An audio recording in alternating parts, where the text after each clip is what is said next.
Hey guys, what is going on? It is Mark from Modern Tech, and yes, unfortunately, I have seen the price of the PlayStation 5 Pro, but I have not yet seen the trailer or any reveal or anything like that. I don't even know what it looks like. So today we're going to look at that together, and we're going to kind of have a discussion about if it's actually worth it or not.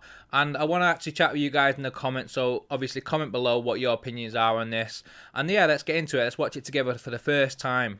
Right, so here we are on the computer, and this is the PlayStation Pro reveal video with all the technical specs from PlayStation themselves, and it's posted on IGN. So let's kind of get into it and check out our first initial thoughts. Hi, I'm Mark Cerny. I'm excited to be here to talk about the newest addition to our console lineup, PlayStation 5 Pro, and how it advances gaming technology. But first, I want to take just a minute to look at what we put in the original PlayStation 5 and how it delivers an exceptional gaming experience. A custom SSD can load data at breathtaking speed, resulting in ultra-fast transitions between game worlds. To me, I already think the regular PS5 is actually graphically impressive, especially for a console. So high that traversal speeds are it's kind of on par with most gaming PCs. Graphics modes. It can be a difficult choice for players. Fidelity modes emphasize the visuals, typically through higher resolution rendering. These modes might also have enhanced detail or use more ray tracing. For me personally, performance mode is the one I play on PlayStation 5. The visuals can be just I can't stand it when the frame rate drops to about 30 odd frames a second. When you're consistently playing at 60 and it drops to 30, you do notice a big difference. Mainly by reducing the graphical detail until those frame rates can be achieved. When asked to decide on a mode, players are choosing performance about 3/4 of the time. Removing that decision, or at least narrowing that divide, is one of the key targets for PlayStation 5 Pro. We want to give players the graphics that the game creators aspire to, at the high frame rates that players typically prefer. To do that, PS5 Pro substantially improves over PlayStation 5 in 3 ways. Here's what we call the Big 3. First, we made the GPU much larger and increased the speed of the memory it uses. The result is rendering that's up to 45% faster. Second, we made major upgrades to the ray tracing, taking a streamlined and accelerated approach that allows calculation of the rays at double or even triple the speeds of PlayStation 5. And finally, we added custom hardware for machine learning and an AI library called PlayStation Spectral Super Resolution, or PSSR for short. PSSR analyzes the game images pixel by pixel and can add an extraordinary amount of detail, which boosts the effective resolution of the games. So it renders creators are adding PS5 Pro 45% faster. To new and existing titles, and with the Big 3 involved, the results can be pretty amazing, with graphics showing something like fidelity levels of detail, but at double the frame rate. Here's The Last of Us Part 2 running on PS5 Pro. It has huge amounts of detail and targets a super smooth 60 frames per second. One sec. See if I can up the quality of this video.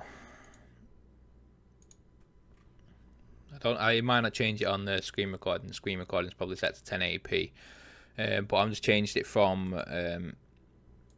basically 1080p to 216.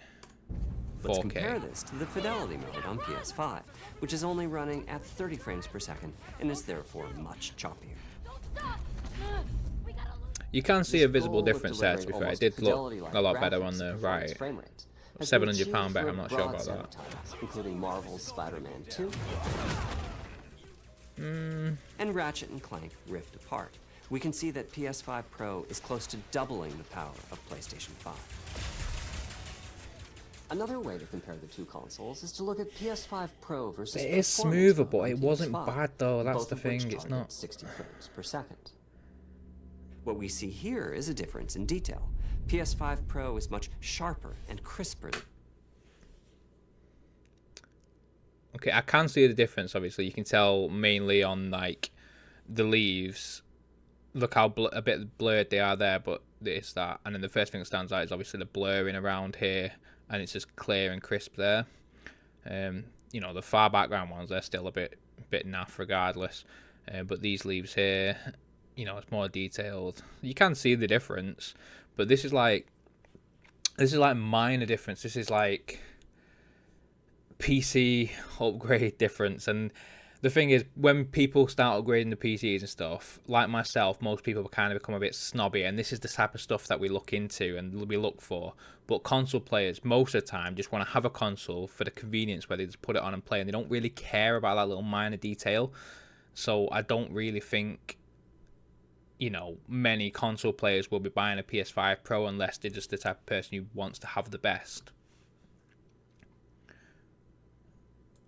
Than PS5. For this, my favorite is the parade scene from Ratchet and Clank. Distant details are much clearer. Let's have a look at this. So then again, yeah, same. Blurred leaves, clear leaves. And the characters in the background are a bit clearer, but like I said, minor differences are much clearer. And here we can see Marvel's Spider-Man 2 is noticeably higher resolution. Let's pause again. See, he's used the word noticeably higher resolution. I would not say it's noticeably higher. Like, I can notice it a bit, yeah, especially right in this view where it's got the tree blaring straight on the left and it's covering half the screen. Then yeah, because it looks a bit blurry, it's covering half the screen. But minus the tree, if you're looking at just the background, they both look really good. This one obviously is more crisp, like, I can tell that, but like I have to really look for that. Throughout the scene, including the trees and it feels like PC gaming resolution, where you go from high settings, from like everything on high to everything slightly touching ultra. That's what it feels like. So there's like barely a noticeable difference. So overall, some remarkable improvement to the games. On PS5 Pro, we can see increased sharpness to the graphics or smoother and more responsive gameplay. This is the big three showing their value. Ray tracing is finding broad usage as well, particularly when the games are focused on higher frame rates. The faster hardware in PS5 Pro can make a real difference. Allowing Gran Turismo 7 to add ray-traced reflections between the cars in gameplay, while continuing to support their targeted 60 frames per second. That boost in ray tracing is also delivering big wins for Hogwarts Legacy. They say where it can continue supporting their targeted 60 frames a second. It could be 40 frames a second and just every now and again it gets 60. I've not played Gran Turismo, so I can't, I'm not going to hate on it, and I'm sure it probably runs pretty smooth, but it's just the fact that they're saying it still maintains their targeted 60 frames a second. If they said it maintains 60 frames a second, then you might have a selling point, but maintaining targeted,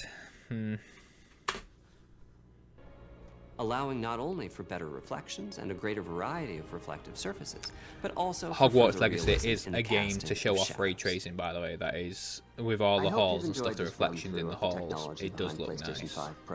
It looks slick. I like the way it looks at the, the little grooves and stuff. Like the PlayStation 5, when that first came out, I really hated the way it looked, but then it kind of grown on you like a bit of a tumor, and you just kind of learn to live with it, and then you start to like it in the end. Well, maybe you don't like a tumor, but yeah, you start to like the PlayStation.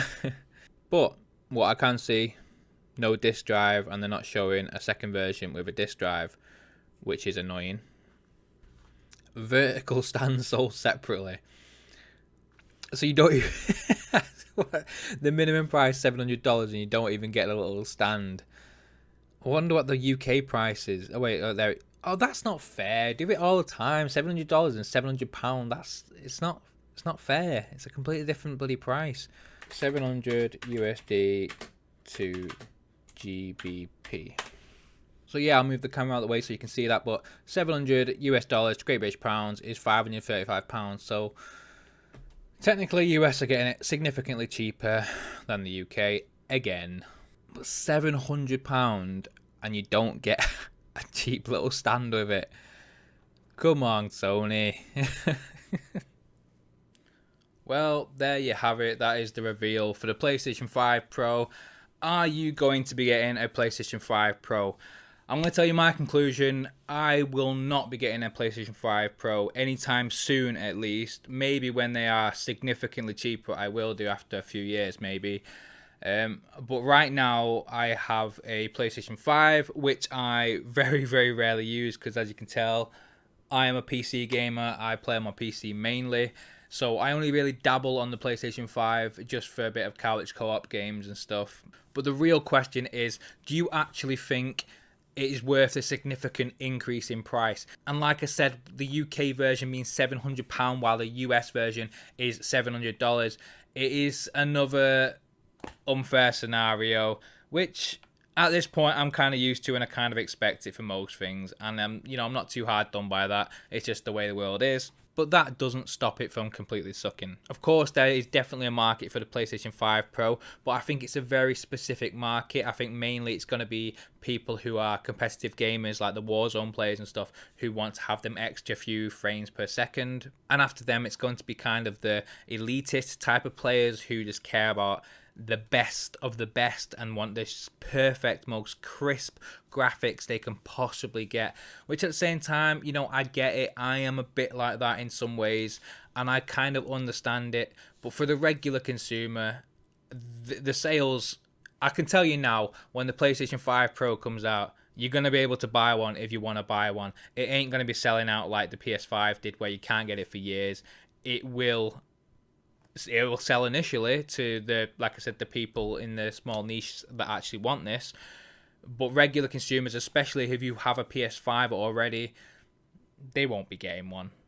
That's just my opinions anyway. What do you guys think about it? Let me know in the comments. Let's actually have a chat about it. If you want to jump in my Discord, you can do. The link is below.